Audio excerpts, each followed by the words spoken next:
মসজিদে পালকে দেখে আসলে আমার বাড়িতে দে সাজায়া দে আমারে যাব আমি আপন বাড়িতে।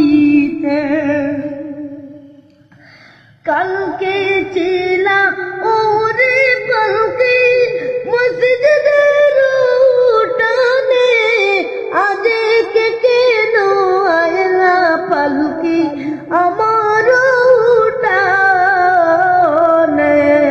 কালকে ছিল